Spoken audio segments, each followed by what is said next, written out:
For the best and latest podcasts available anywhere, go to the podcast app on your cell phone and type in GSMC to access free content-rich podcasts on health and wellness, book reviews, sports, entertainment, relationships, social media, movies, technology, finance, and even weird news. Subscribe and download the GSMC Podcast Network's family of shows, available everywhere podcasts are found.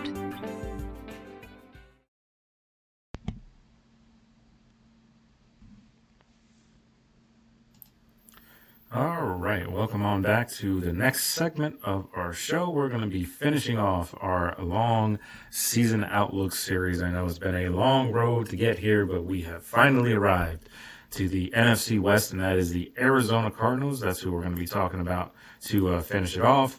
And a lot of things, obviously, that they've got going on for them this year. And, excuse me, sorry, I just need to pull that up. Oh, I just typed in San Francisco 49ers twice, so let me change that real quick while we're talking. But the Arizona Cardinals, obviously last year, they finished 8-9 overall on the season, and they missed the playoffs, ended up third in the NFC West. So a lot of work to do, of course, there. There we go. We got the Arizona Cardinals up there now. Sorry about that little mix-up, but, you know, live show, you got to kind of roll with the punches, like I said. So anyway, moving on. We've got the Arizona Cardinals. Like I said, they finished 8-9, third in the NFC West. Offense was a bit of a mixed bag. They were kind of up and down on just about every category offensively. They had games where they had, you know, showed a lot of potential. They had a good young rookie wide receiver, Marvin Harrison Jr., and Kyler Murray. You know, of course, he's one of those guys that can really show flashes of being a very, very good quarterback, but then sometimes he leaves a little bit to be desired as well. But overall, he did have solid numbers.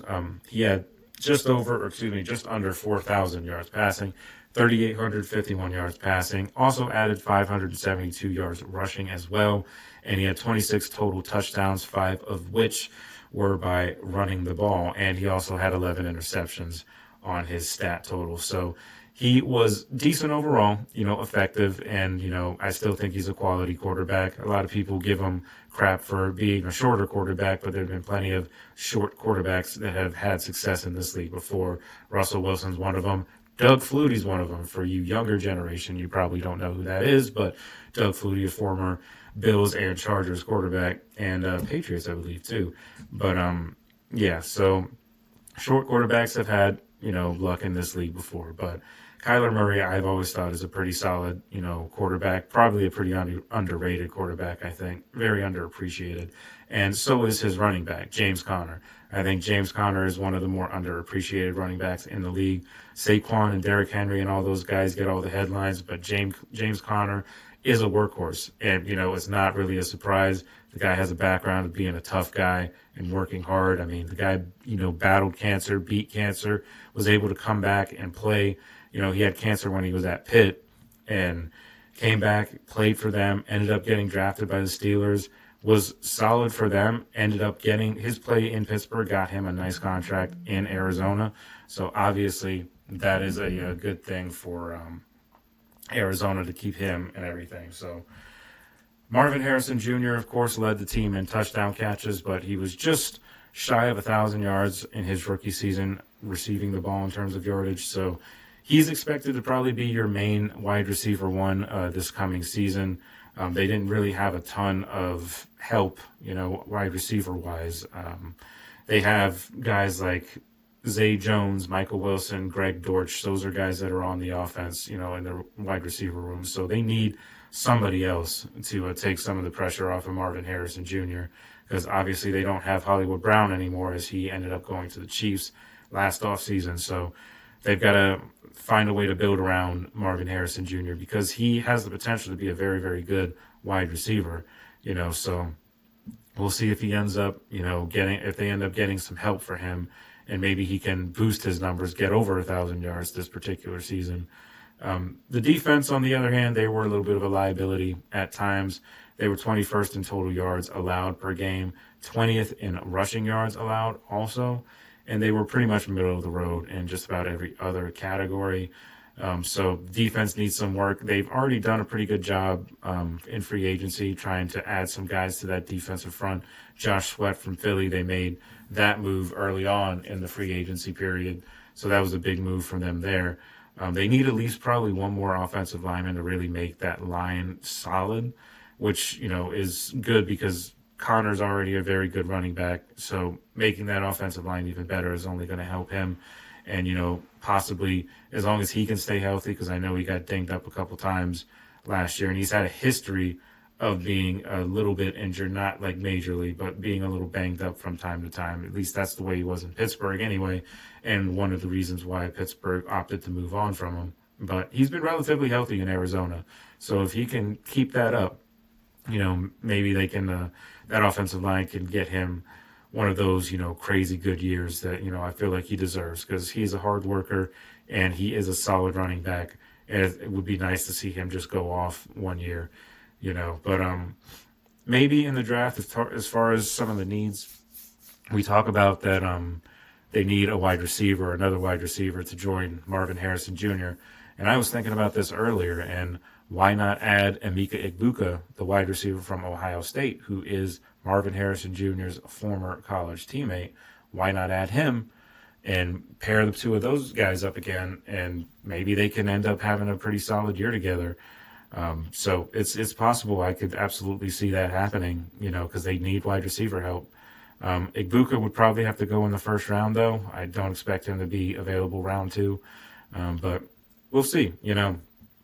I think that he could absolutely be a good quality receiver for them. Or maybe if they don't want to go receiver in the early parts of the draft, maybe they want to sign a veteran. Maybe they sign Amari Cooper or Stephon Diggs possibly. I know he's been making some visits across the league over the past couple of days or so.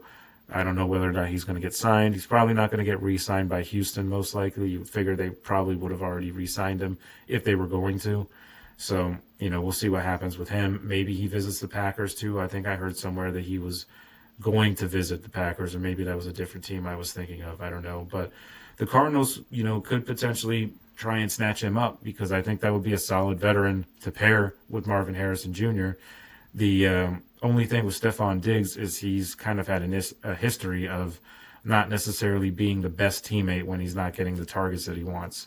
So that could be an issue, especially with a young wide receiver. That would be the only reason for me to kind of, be hesitant to make that move. I'd probably lean more towards Amari Cooper, just because he's a better overall leader in that locker room, better veteran leader. He doesn't really complain too much. You don't hear anything from him, really. He just kind of does his job, and he's a solid receiver. He's a little older now, but I think he's a solid receiver overall.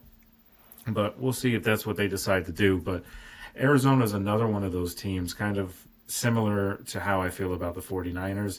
The only difference is, the injuries are not really an issue with Arizona. They didn't face that many injuries last year like the 49ers did. But they're one of these teams that's kind of up and coming that I think can possibly sneak into the playoffs. Who knows? It's going to, like I said in the previous segment, it's going to be a difficult division if everybody stays healthy, because everybody, I feel, has gotten better, except for maybe Seattle, because I feel like they made a lot of lateral moves as to what they had last year. So I don't think that they're necessarily better than they were last year. I think they're kind of right where they were last year. I don't see much movement for them. So maybe the Cardinals can overtake them. Because like I said, they added a couple of really good pieces so far in free agency and things like that. So if they can have a solid draft, who knows? Maybe they can sneak into the playoffs and be a team that ends up winning a game or two. Who knows? But it's a tough NFC trying to get through the Lions and, the Vikings and the Eagles, of course, the Eagles being the best team in the NFC last year. The Vikings, there's still question marks as far as what their quarterback situation is going to be like with J.J. McCarthy, because as touted as he has been, we still don't know. We've never seen him play in a real NFL game, and now he's coming off of a major knee injury, so we'll see how he responds to that.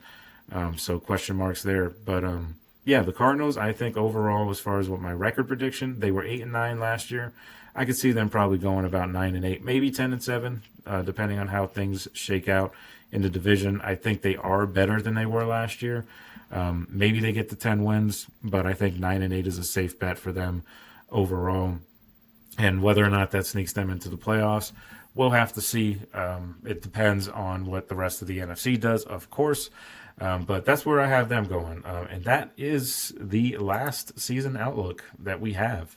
So we've gone through every one of our teams in the NFL. So if you've missed it, if you're a fan of an NFL team and you want to see one of these season outlooks, there's plenty of those options on our channel as well. So you can definitely check those out and see what I might have said about your favorite team and see if you want to argue with me if I said something bad about your favorite team. So sorry if I did, I can't really help it sometimes, but that's just the way it goes. But that is it for our season outlook. So I'll have to think of another topic to start talking about to control some time here. So before we go into our final segment of the day, and it's going to be a pretty interesting segment because I'm going to be looking at teams that were in the playoffs last year that I think will be on the outside looking in this year. So we'll get into that right after this break here. So stick with us and we'll be right back.